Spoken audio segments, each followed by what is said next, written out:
So to follow up from part 1. I just wanted to note that I knew of her only living in the state of California.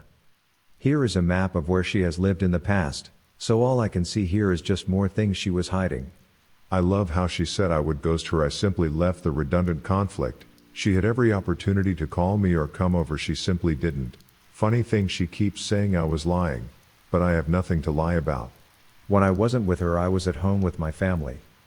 If she had the weekend open, she would threaten to go out without me. One time even threatened to go out and hook up with someone. I wanted to see if she would just come over and just know what I had been up to, but then projected it onto me. Like I wasn't the one willing to put in the work or was crazy, but I just don't chase, so she would play the victim and never take responsibility. I already figured she was cheating. So why not leave? I needed evidence. I knew she was lying and I knew the truth. She was just too sloppy. I could see right through the mask. Now this part is truly disturbing. I couldn't get my point across, because she would always interrupt me, and tell me how abusive I was for saying horrible she was all the time.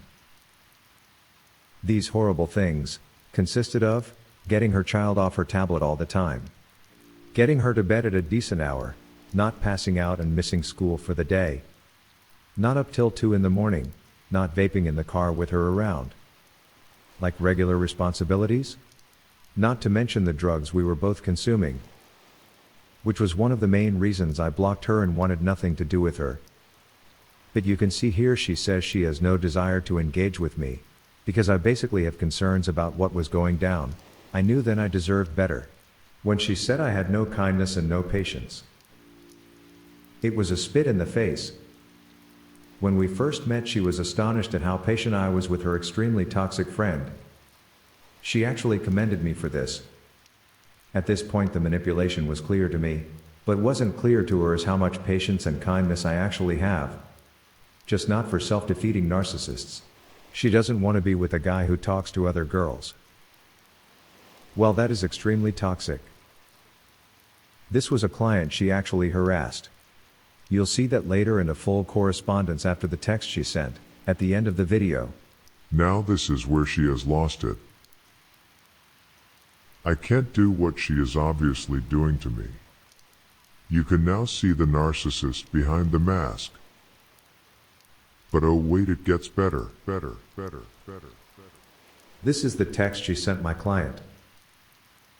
The pregnancy situation will be part 3. My other narcissist ex she contacted will be part 4. Moving on. I never flirted with my client, it was strictly business, and you will see that at the end of the video as proof.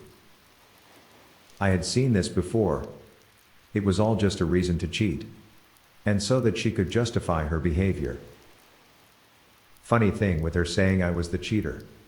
I hadn't had sex with anyone for 2 years before I met her and haven't had sex with anyone else since. I have honor, I have self-respect. And I don't need to have sex with someone to feel better about myself. One of her last outbursts. Notes all the other accounts she has on the left I had to block, and look at what they say. I will haunt you till the day I die. And I hate you. This is all when she realized I could not be controlled. I knew she was out for blood. I warned her many times, you don't want to do that. But she was insistent to the point of obsessing over black magic to destroy me. Which will be a whole other video in itself in the future. So we had a huge fight, because of her inability to be honest. She attacked me. Punched me. I had to go close up her gun case because she was threatening suicide. I didn't even call the cops. She started saying she was having a panic and then lunged at me, pretending she was going to hit me and saying, "Hit me." I was like, what the fuck? Then she stripped off her clothes and started screaming I was trying to rape her, punching herself in the face. So I dipped out. I just didn't want any issues. Luckily after the fire I just had at my house, she didn't know where I lived, and I had changed my number. Until I got this. So the cops don't give out people's addresses. That is just a straight up lie. But she shows up at my house demanding some bullshit about her vape, and she starts calling the cops because I'm yelling at her to get the fuck out of here. I want nothing to do with you. I'm mad. I'm yelling, "Get the fuck away from me." And she rolled up the window, so I start recording. Then the cops arrive and separate us.